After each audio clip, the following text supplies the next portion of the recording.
तो बच्चों आज की क्लास में हम लोग जो है मोस्ट इम्पॉर्टेंट सीडीपी के क्वेश्चंस आज डिस्कस करेंगे, क्योंकि पेपर आपका बहुत जल्दी आने वाला है। खाली आपके पास सिर्फ एक महीने का टाइम बचा है, एक महीने का टाइम ही समझ के चलो, क्योंकि ज़्यादा टाइम अब बचा नहीं, कब नोटिफिकेशन आ जाए। तो आपको पढ़ना रेगुलर है, ठीक है। और आज की इस वीडियो में मैं सीडीपी के कुछ क्वेश्चंस डिस्कस करूंगा जो बहुत ज़्यादा इंपॉर्टेंट क्वेश्चन है और हर साल आते हैं, ठीक है। तो यहाँ पे जो मेरा पहला क्वेश्चन है वो यहाँ पे पहला क्वेश्चन ये है कि विच ऑफ दीज स्टेटमेंट, ये जो हमारा पेपर है जो हम सीडीपी डिस्कस कर रहे हैं, ये हमारा जो है पेपर 2 का जो है सीडीपी है, ठीक है। ये चीज़ ध्यान में रखिएगा।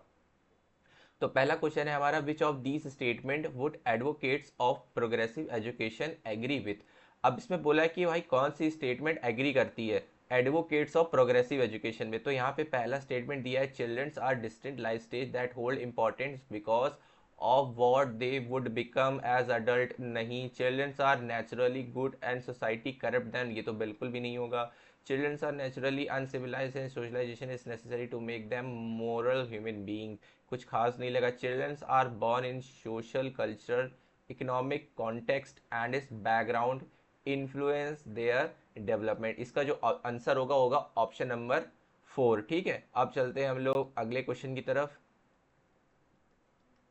तो यहाँ पे अगला क्वेश्चन हमसे कह रहा है कि change in emotion, self perception and interpersonal relationship with families peers and friends are studied under dash domain of factor. अब देखो यहाँ पे बोला क्या गया है, इमोशंस की बात की है, इंटरपर्सनल रिलेशनशिप की बात की है, फैमिली पीयर्स एंड फ्रेंड्स की बात की है, तो सीधा सीधा सोशलाइजेशन से चीज़ें कनेक्ट हो रही हैं।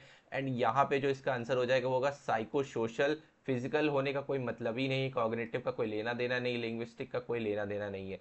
तो अब चलते हैं अगले क्वेश्चन की तरफ। अगला क्वेश्चन हमसे कह रहा है, द बिहेवियर इंटरेस्ट एटीट्यूड, अच्छा, the behaviours interest attitude skills and personality traits that a culture considers appropriate for specific gender are refer to as. अच्छा, अब इसमें बोला है कि जो भी हमारा interest attitude skills personality trait है वो हमारा जो है culture consider appropriate for specific gender. अब देखो यहाँ पे इसका जो आंसर है ये आपको ऑप्शन से पढ़ के बताना पड़ेगा, ठीक। ऑप्शन से पढ़ के कैसे बताओगे? पहली बात तो ये सब चीज़ें जो होती है ये हमारा एक जेंडर रोल हमारा दर्शाती है, ठीक है। ये एक जेंडर रोल है। उसके बाद क्या बोला है यहाँ पे, जेनेटिकली डिटरमाइंड, जेनेटिकली डिटरमाइंड होता है नहीं। कल्चरली डिफाइंड, जेनेटिकली डिटरमाइंड, ये भी नहीं। कल्चरली डिफाइंड, लेकिन यहाँ पे जेंडर आइडेंटिटी, यहाँ पे आइडेंटिटी की बात नहीं हो रही, यहाँ पे जेंडर रोल्स की बात हो रही। तो इसका जो आंसर होगा वो होगा option number 2, gender roles and are culturally defined, ठीक है। ये इसका पॉजिटिव और करेक्ट आंसर होगा, ठीक है। अब चलते हैं अगले क्वेश्चन की तरफ। अगला क्वेश्चन हमारा एसर्जन और रीजन का है। हमसे कह रहा है कि in an inclusive classroom all curriculums adaptation should be directed to lower the educational standard for special children. अब देखो यहाँ पे बोला है कि भाई स्पेशल चिल्ड्रन क्या लोअर स्टैंड लो कर देता है? नहीं। Special children do not have any potential, ना ना ना, दोनों बातें पूरी तरीके से गलत है, सीधा सीधा पता चल रहा है, ठीक है। इसका आंसर जो हो जाएगा ऑप्शन नंबर 4 हो जाएगा, ऑप्शन नंबर 1, ठीक है। अब चलते हैं 5 पे। 5 क्या कह रहा है हमसे, एज पर जीन पियाजे थ्योरी ऑफ कॉग्निटिव डेवलपमेंट, ठीक है। Previous knowledge doesn't play any role in the process of learning, कुछ खास मुझे लगा नहीं। Biological factors maturation does not play, ये भी नहीं। Learning experience depend on childrens current level of cognition function, ये ठीक लगा। चौथा क्या कह रहा है, मेमोराइजेशन शुड, मेमोराइजेशन की बात कर दी है, ये ऐसा वर्ड है जो नेगेटिव वर्ड है पूरी तरीके से। तो इसका आंसर है option number 3, learning experience depend on children current level of cognitive functions, ठीक। अब चलते हैं अगले क्वेश्चन की तरफ। अगला क्वेश्चन हमसे कह रहा है कि लेफ्ट वाइगॉट्स की व्यूज कॉग्निटिव डेवलपमेंट एज। अब देखो वाइगॉट्स्की की अगर थ्योरी उन्होंने पढ़ी हो, आपने पढ़ी होगी, तो उन्होंने क्या बात की थी भाई, कोलैबोरेटिव प्रोसेस की बात की थी, मतलब सोशल सोशल यहाँ पे लैंग्वेज को जिन्होंने कल्चरल टूल बोला था, मतलब सोशलाइजेशन पे जो है ज़्यादा फोकस करते हैं, ठीक है। तो इसका जो आंसर होगा ऑप्शन नंबर 2। अब चलते हैं अगले क्वेश्चन की तरफ। अगला क्वेश्चन हमसे क्या कह रहा है, अगला क्वेश्चन हमसे कह रहा है कि while proposing the relationship between language and thinking process लेव वाइगॉट्स्की कॉन्सेप्चुलाइज्ड लैंग्वेज एज अ। अब यहाँ पे मैंने अभी बताया कि लैंग्वेज को क्या बताया था भाई, कल्चरल टूल, ठीक है। तो यहाँ पे पहला आंसर है इंडिपेंडेंट डोमेन का कोई मतलब नहीं, cultural tool which facilitate cognitive in multiple ways, form egocentric नहीं, हिंड्रेंस बिल्कुल भी नहीं। तो इसका आंसर क्या हो जाएगा, ऑप्शन नंबर 2। अब चलते हैं क्वेश्चन नंबर 8 की तरफ। क्वेश्चन नंबर 8 हमसे कह रहा है कि which of the following example of performance oriented goal. अब देखो ये परफॉर्मेंस ओरिएंटेड गोल और मास्टरी गोल ये दोनों बहुत पूछे जाते हैं, मतलब ये पी और एम ये बहुत पूछे जाते हैं। परफॉर्मेंस गोल हमारा वही होता है जो हम खाली गुड ग्रेड के लिए जो है मेहनत करते हैं जिससे हम दूसरों से बेहतर हो पाए। तो यहाँ पे इसका आंसर सीधा सीधा यही है कि good grades, get a good grades and be better than other, ये हमारा परफॉर्मेंस गोल्स कहता है। ठीक है, अब आगे बढ़ते हैं क्वेश्चन नंबर 9 हमसे क्या कह रहा है। क्वेश्चन नंबर 9 हमसे कह रहा है कि फॉलोइंग लेफ्ट बाय गॉड्स की ideas a teacher should practice reciprocal teaching with her students. बात तो सही है। डिस्करेज, पहली बात यहाँ डिस्करेज बोल दिया, डिसएमिटेट बोल दिया, encourage student to compete with other, compete बोल दिया। तो तीनों बातें यहाँ पे गलत हो गई। इसका आंसर होगा ऑप्शन नंबर 1। ठीक, अब चलते हैं अगले क्वेश्चन की तरफ। अगला क्वेश्चन हमसे क्या कह रहा है, which of the following are effective strategy to teach new concept. ठीक है, प्रेजेंट, अच्छा हम लोग मैथ पढ़ाते हैं तो हम लोग क्या करते हैं, पहले एग्जाम्पल प्रेजेंट करते हैं, कुछ नॉन एग्जाम्पल्स भी कराते हैं। And promote thinking about relationship, Aman concept को बहुत अच्छे से रियल लाइफ से रिलेट कराते हैं जिससे हम लोग जो है क्रिटिकल थिंकिंग हमारे अंदर आ पाए। ठीक है, और लास्ट क्या दिया, गिविंग ए डेफिनेशन। डेफिनेशन की तो कोई बात ही नहीं होती है, हर चीज़ प्रैक्टिकल हम लोग कराने की सोचते हैं जो हम लोग कॉन्सेप्ट वाइज अच्छे से समझ पाए। अब चलते हैं अगले क्वेश्चन की तरफ। अगला क्वेश्चन हमसे कह रहा है which of the following method and student interchange their role. Interchange मतलब रेसिप्रोकल टीचिंग, ये बहुत बार आया हुआ है, रिपीटेड है, तो इसको याद रखना। इसके बाद ये वाला जो क्वेश्चन है ये भी बहुत ज़्यादा रिपीटेड है, जिसमें बोला जा रहा है Fiza analyse that she has more problem in learning topic X then in learning topic Z because she is interested in topic Z and is praying focused on to it which of the following। अब देखो इसमें क्या है, फिजा है, ठीक है, उसको जो है प्रॉब्लम हो रही है टॉपिक एक्स पे लेकिन इसको इंटरेस्ट है टॉपिक जेड पे। ठीक है, जेड पे टॉपिक है और जेड टॉपिक उसको समझ में भी आता है। तो यहाँ पे बताया जा रहा है कि which of the following construct describe फिजा एबिलिटी टू एनालाइज और थिंकिंग। तो इसका सीधा सीधा आंसर होगा मेटाकॉग्निशन, और ये क्वेश्चन सीटेट का बहुत रिपीटेड क्वेश्चन है और इसका आंसर जो है वो मेटाकॉग्निशन। अगर आप आंख बंद करके भी अगर मेटा कर पे टिक मार के आओगे तो वो सही होएगा क्योंकि हर बार से सही होता आ रहा है। क्वेश्चन नंबर 13 में चलते हैं। यहाँ पे कह रहा है कि हॉवर्ड गार्डनर्स की थ्योरी। अब देखो हॉवर्ड गार्डनर्स की थ्योरी आपने पढ़ी है, यहाँ पे क्या इंटेलिजेंस को प्रेडिक्ट कर सकते हैं? बिल्कुल नहीं, इंटेलिजेंस चेंज होता है ओवर टाइम होता है। इंटेलिजेंस इस प्राइमरी मतलब क्या, आपको क्या बचपन से ही मिल गई? यहाँ पे लिखा विरासत में मिली है, नहीं विरासत में नहीं मिली है। Intelligence can be measurely accurate, accurate measure कर ही नहीं सकते पहली बात इंटेलिजेंस को। इसका आंसर जो है ऑप्शन नंबर 2। अब चलते हैं अगले क्वेश्चन की तरफ। अगला क्वेश्चन क्या कह रहा है, which while there exist possibility of intra group individual difference yet most student with the autism. अब देखो ऑटिज्म क्या होता है, ऑटिज्म एक ऐसी डिसेबिलिटी होती है जिसमें जो बच्चा होता है उसको मतलब बहुत तरीके कह सकते हो कि वो बच्चा ना बहुत इंट्रोवर्ट होता है, इंट्रोवर्ट बच्चा होता है, वो ज़्यादा पब्लिक कम्युनिकेशन नहीं कर पाता है। तो ऐसे में बोला गया है कि हालांकि अंतर समूह व्यक्तिगत भिन्नताओं की संभावना मौजूद है फिर भी स्वलीनता वाले अधिकांश विद्यार्थी, यहाँ पे बोला है कि स्वलीनता वाले अधिकांश विद्यार्थी। ठीक है, अब यहाँ पे क्या बोले, perform superior skills of imaginative play, acquire advance. देखो यहाँ पे जो मेरे को आंसर जो इसका लग रहा है ना, आंसर तो मुझे इसको पहला ही लग रहा है। पहला इसलिए लग रहा है कि जिसको अगर जो इंट्रोवर्ट होता है जिसको बोलना नहीं आता, पब्लिक में साथ में दोस्तों के साथ बहुत नर्वस फील होते हैं, तो उनको क्या करना होता है, अकेले में प्रैक्टिस करनी होती है। अकेले में मिरर के सामने प्रैक्टिस करो, एक इमेजिनेटिव प्ले बनाओ जिससे कि तुम्हारे सामने इमेजिन करो कि तुम्हारे सामने 4-5 लोग बैठे हो और तुम उनसे बात कर रहे हो। ठीक है, तो ये एक मेरे को ऑप्शन सही लगा, लेकिन सीटेट के हिसाब से यहाँ पे जो इसका आंसर है वो ऑप्शन नंबर 4 दिया गया है, जहाँ पे लिखा है express strict adherence to routine और सेटअप, जहाँ पे लिखा है दिनचर्या चरणों की सख्ती से पालन करते हैं। अब इन दोनों में क्या मेरे को समझ में नहीं आया, लेकिन मेरे को आंसर 1 ज़्यादा सही लगा। ठीक है, बाकी आप मेरे को कमेंट करके बताना। अब चलते हैं ऑप्शन नंबर 15 की तरफ। 15 हमसे क्या कह रहा है, creating an environment of fear and stress keep student on their toes and facilitate meaningful learning. अच्छा, मतलब क्या, मतलब बच्चों को मतलब ऐसा कोई डर का माहौल बना के तुम क्या स्टूडेंट से डरा के धमका के क्या तुम उनकी उनसे उनकी पढ़ाई अच्छी करवा लोगे, उनको टॉप करा लोगे? तो बिल्कुल नहीं। बोला है learning is govern by only, only बोल दिया, ओनली यहाँ पे नेगेटिव वर्ड होता है, तो दोनों बातें यहाँ पे क्या हो जाएंगी, गलत। Both A and R false हो जाएगा। अगली चलते हैं अगले क्वेश्चन की तरफ। अगला क्वेश्चन हमसे क्या कह रहा है, एसर्जन हमें दिया हुआ है, Lokesh has trouble with classifying one concept Delhi as a subset of another India. ठीक है, ये बात समझ में आई। उसके बाद रीज़न क्या दिया, understanding how emotions and memory learning. अब देखो यहाँ पे बोला क्या गया, यहाँ पे इमोशन मेमोरी लर्निंग की बात की है और ये बिल्कुल इससे रिलेट ही नहीं कर रही है। दोनों बातें अपनी अपनी जगह सही हैं। ठीक है, understanding how emotion effect memory learning can lead to self regulate learning, बात दोनों सही है लेकिन दोनों एक दूसरे की एक्सप्लेनेशन नहीं है। तो इसका जो आंसर हो जाएगा both A and R true but R is not the correct explanation of A. अब चलते हैं अगले क्वेश्चन की तरफ। अगला क्वेश्चन यहाँ पे हमसे कह रहा है कि which of the following statement aptly describe the purpose of a diagnostic assessment. अब देखो डायग्नोस करने का मतलब होता है कि हम लोग उसकी कमियों को दूर करते हैं, उसकी कमियों को पहचानते हैं, ये मतलब होता है डायग्नोसिस का। डायग्नोसिस का मतलब क्या होता है, कमियों को पहचानना, उसे पूरा करना। To identify the areas where student need additional support और इंस्ट्रक्शन, ये बात सही है। To given students the opportunity to critically assess the work of their peers, नहीं to identify the attitude pattern a career guidance program per their need, नहीं ये भी नहीं, फीडबैक भी नहीं। इसका आंसर होगा ऑप्शन नंबर 1। अब चलते हैं अगले क्वेश्चन की तरफ। अगला क्वेश्चन हमसे कह रहा है कि 10 year Kakoli struggling with a difficulty in math problem as a teacher, तुम उसकी प्रॉब्लम सॉल्विंग को कैसे इन्हेंस करोगे।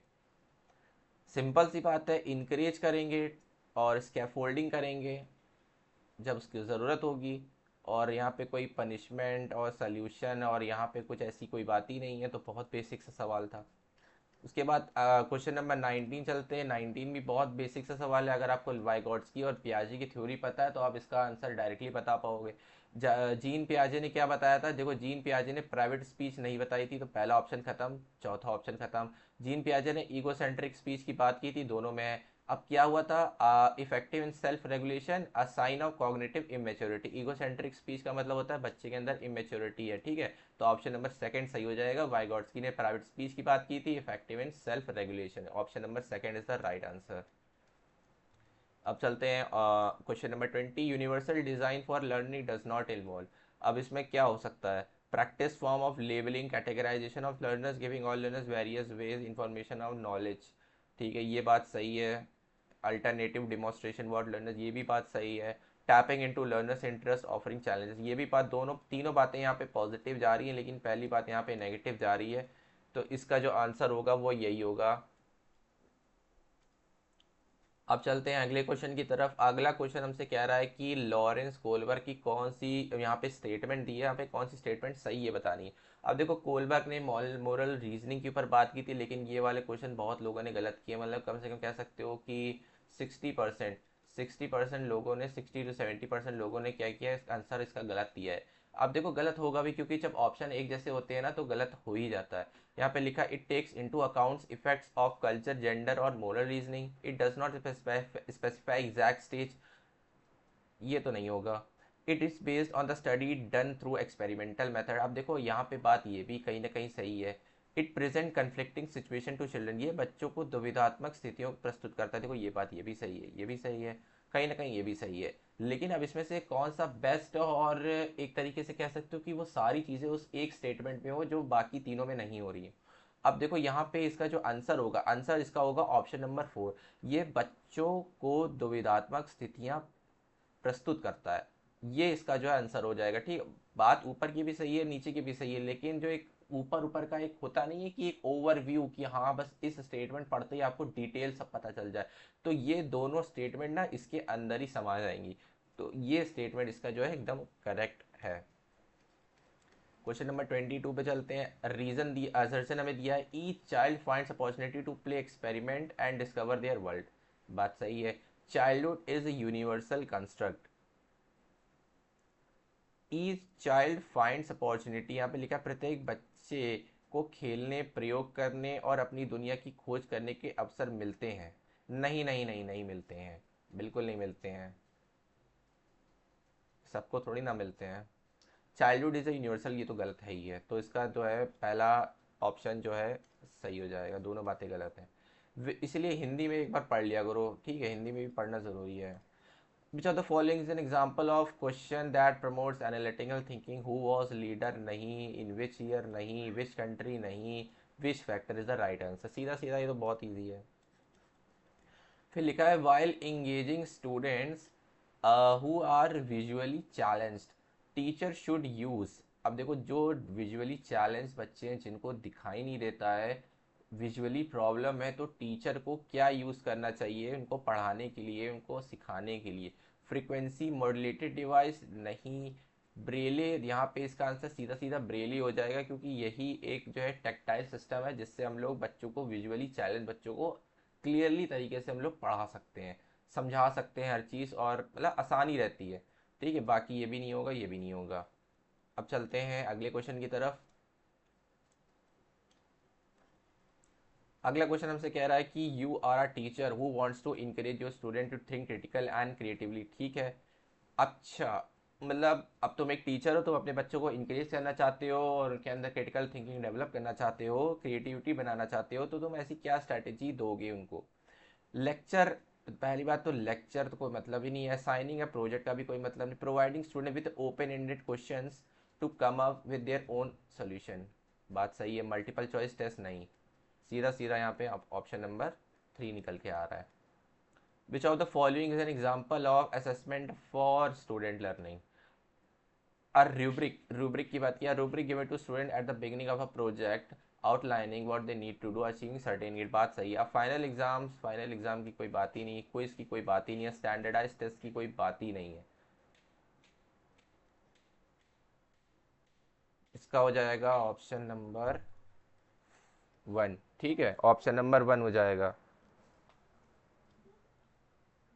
ऑप्शन नंबर 1 हो जाएगा। अब चलते हैं 27 पे। 27 क्वेश्चन हमसे क्या कह रहा है कि as compared to boys have innate tendency to be affected more social and cultural factor, और रीज़न क्या दिया है? Girls are genetically more sensitive and emotional weaker than boys making it more likely to conform to social expectations.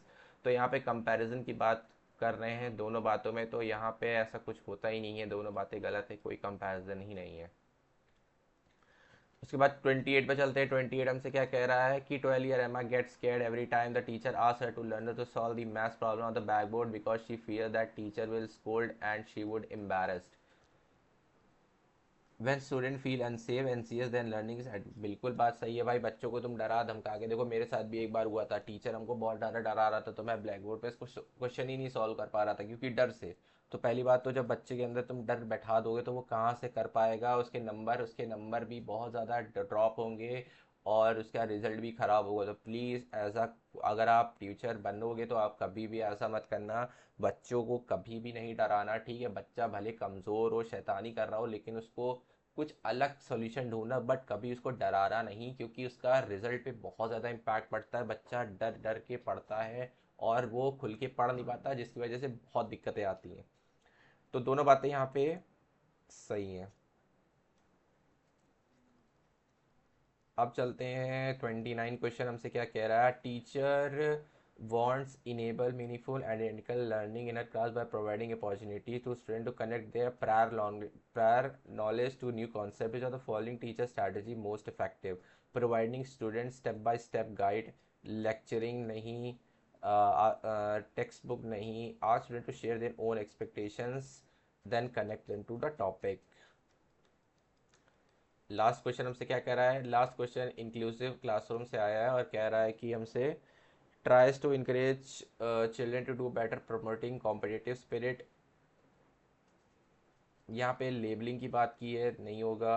Segregate children based on, नहीं।